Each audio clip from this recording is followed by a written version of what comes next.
If you have visited the Las Vegas Strip recently and walked into Paris, Las Vegas, you probably noticed something feels very different from what the glossy marketing photos suggest. The lights still sparkle on the Eiffel Tower replica, the cobblestone streets inside still try to mimic a charming European escape, and the blue Parisian rooftops still look whimsical from the outside, but once you get up close, the illusion starts to crack. Quite literally, Paris Las Vegas is now one of the oldest resorts on the Strip that has not received a full modern overhaul since the day it opened in 1999, and what was once considered a luxury spectacle is quickly becoming a reminder that nostalgia and charm do not pay for renovations, and the bill coming due here is massive. Industry analysts estimate that Paris would need hundreds of millions of dollars in upgrades, some project up to $600 million, just to keep up with its neighboring resorts. The problem? Caesars Entertainment, the company that owns Paris, has been battling enormous debt and cost-cutting for years, leaving little room for the type of reinvestment this property desperately needs. Walk the casino floor and you can literally see the age. The carpet patterns are relics from a different design era. The slot areas show their wear-cracked casings, dated lighting, and sections that still feel stuck in the early 2000s. Look up and some ceiling details are peeling or faded. Anyone who remembers the Paris of the mid-2000s remembers a place that felt premium. Now it feels like the budget sister of newer properties like Resorts World, the Cosmopolitan, or even the remodeled Horseshoe next door. Paris Las Vegas once represented the future of theme mega resorts. Now it represents a past Vegas executives seem uncomfortable acknowledging. Then there is the infrastructure guests do not see until it fails.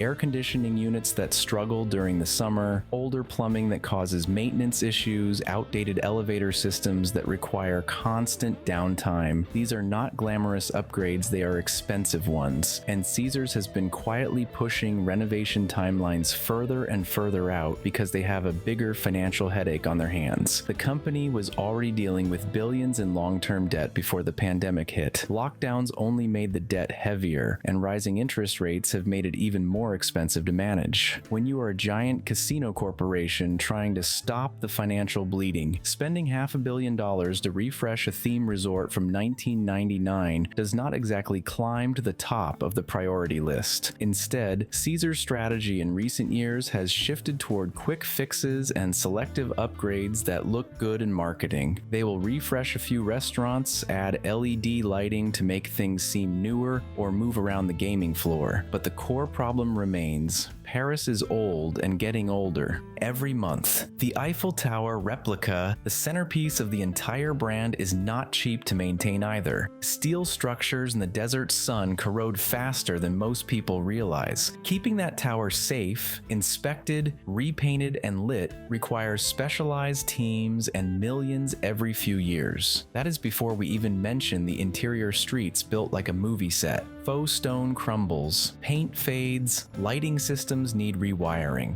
Maintenance costs pile up whether the casino floor is full or empty. Now add another pressure. Guest expectations have changed. When Paris opened, themed hotels were everything. New York, Luxor, Excalibur. The more fantasy, the better. But today, visitors expect modern luxury, sleek design, high-end technology, rooms that feel like they belong in 2030, not 2003, and Paris struggles to deliver that without a complete remodeling of its standard rooms and suites. Many guests leave reviews saying the rooms feel dated, the bathrooms look tired, and the overall experience does not match the prices on the booking screen. And that disconnect is dangerous because value perception is everything right now. Las Vegas is in one of its most competitive eras ever. Resorts like Wynn, Palazzo, and the Cosmo already dominate premium tourism. Fontainebleau and Resorts World are trying to steal their share. Even mid-range properties properties like Park MGM or Planet Hollywood have more modern vibes. Paris is stuck in the middle, not cheap enough to be budget-friendly, not updated enough to be considered luxurious. Being in the middle used to be profitable. Now, it is the worst place you can be. Caesars Entertainment thought the answer might be found in branding partnerships, so they leaned heavily into the Vanderpump restaurant franchise and new nightlife concepts, hoping to lure younger crowds. But a couple trendy bars will not fix sagging ceilings or outdated guest rooms. The problems are too structural for that, and if Paris falls any further behind, it risks becoming a burden instead of an asset. That is something Caesars has already shown they are willing to eliminate. Look what they did to Bally's. They slapped a horseshoe rebrand on it and pushed Paris to take over some of the meeting space just to redistribute revenue pressures. Rebranding can only hide aging infrastructure for so long before reality forces a decision. There is also a looming question surrounding the entire themed resort category. Vegas corporations now seem embarrassed by theme design. They want modern luxury because it photographs better on Instagram, but Paris is not a modern luxury concept. You cannot turn a replica Eiffel Tower into minimalism. If Caesars ever decided to de-theme the resort, it would be a billion-dollar identity crisis. If they keep the theme,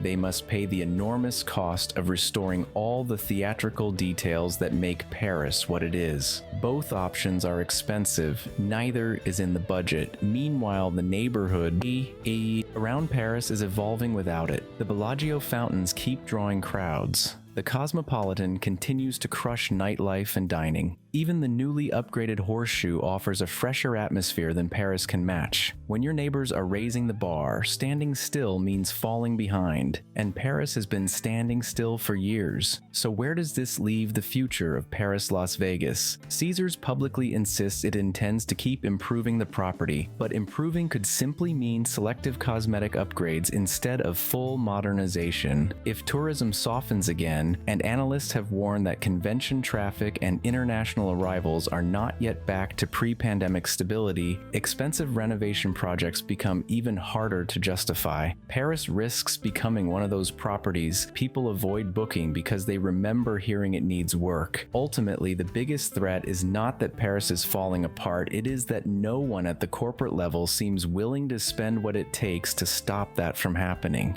When maintenance is delayed, rooms get older faster. When updates are postponed, branding looks stale.